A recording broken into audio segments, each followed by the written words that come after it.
Hi, welcome back to the iNext Referral Platform Training. In this segment, we'll talk about how to process a received referral all the way through to the end. So what you'll notice, you just logged in and there is a red number 7 kind of alert flag on your referrals application, which would let you know that there are 7 referrals that need to be processed. So go ahead and click on your referrals icon, and that will take you to your work list. So if you recall, you can toggle back and forth between sent and received referrals from these two buttons. If you click on received referrals, you could sort simply by the new referral, so that would be all you would see, or you could do a list all, which I'll do. We have 45 referrals on our platform, inbound referrals, and there are several of them that are still in bold, and they show in the status bar accepted.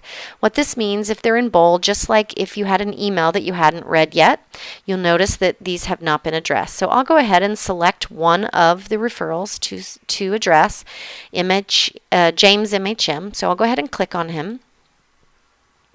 And you see here that when I click into this referral, I have several options. I could accept, I could decline, or I could mark it complete. So once I've had a chance to review all of the information that was sent across to me, the reason for the referral, for example, need an evaluation, the comments that the patient is a fall risk, I can go ahead and decide whether this is a good referral. So if I did want to decline this referral, I would click on the decline button.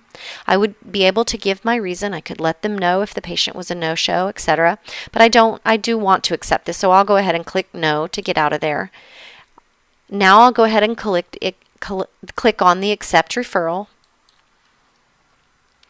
And what happens here, if you notice, is that there are several patients that are in the system already that meet the same criteria for this patient. So if I wanted to create a brand new record, I would just click on the create new patient record. So this would indicate this was not the same information. However, if I notice that my referral was for a patient that was already in the system, I could link these patients here. But today I'm just going to go ahead and create a new record. All right, so once I have accepted, I am faced with several more options. I could either cancel the referral, schedule the referral, attach a consult, or mark it complete. So the next step in the process, assuming that I don't need to cancel, is to schedule the patient. So I'll go ahead and click on schedule the patient, and keep in mind that this is a communications tool only. You'll still need to schedule the patients in the normal way that you schedule patients in your practice. This is simply a way to communicate the appointment time and date back to the sender of this referral. So you could also let them know here, for example, that the patient has already been contacted and any additional comments. So I'll schedule this patient for tomorrow, and I will mark it complete. So in this way, if the patient forgets their appointment or something like that, you can always check back, or the referral source can always check back and see when the patient was scheduled, and that also lets them know when they could roughly, expect that consult to be added back, when the patient will be seen and that will be taken care of. All right, so now you see that the scheduling information that I just added has been added to the referral. And you also see that there is a change button. If for some reason I need to make a change on that schedule, I can always go back. For example, maybe the patient needed to change it to 2 o'clock. So I can go ahead and make that change in here and update the schedule. You'll notice it adjusts the new time, 2 o'clock, as well. It'll show the old times there if you wish to see what it was changed from. Also, this information will be communicated back to the sending referral source, and if you do make a change, it will note that there was a change made with a little clock icon, which I can show you when we go back to the work list. All right, so the next step, let's assume the patient came in and was seen, and now you would like to attach a consult back to the sender. So go ahead and click on the attach consult button. From here you could browse and attach a consult. For example, I have a picture here I can add, or I could type in my findings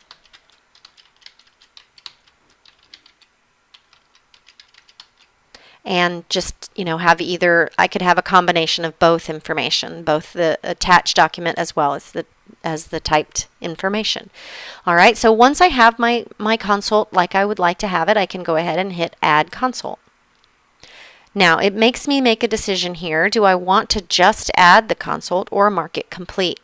If you mark it complete, you can no longer communicate around this referral. So if the other organization had questions or wanted to communicate something else, or you needed to communicate to them, then you would not be able to do that inside the referral platform. You would have to create a new one or make a phone call. So I do recommend, and it is completely up to your individual workflow, but I do recommend that you just attach the consult for a period of time so that you can go back and communicate, send instant messages, and talk about the results if need be. So I'll go ahead and just attach the consult.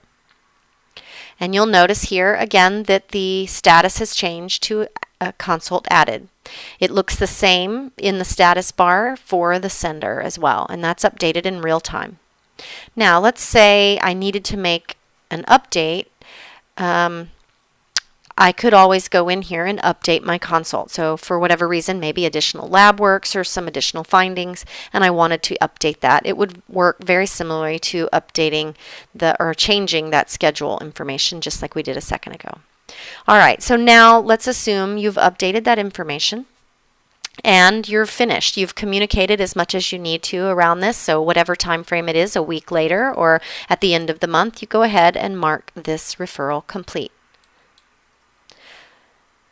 It gives you a warning just to remind you, of course, that once you do mark it complete, you can no longer communicate around that referral. So be sure you're ready and then go ahead and click yes. So you notice here up in the status it says mark complete. So at this point you could print your referral, or you could go back to your work list to work on the next referral. So I'll go ahead and go back to the work list here. And you'll notice that our James MHM shows marked complete. You can also see the clock icon I mentioned of the change for the schedule. And I believe that is all there is to know about processing a received referral. Thank you for joining today.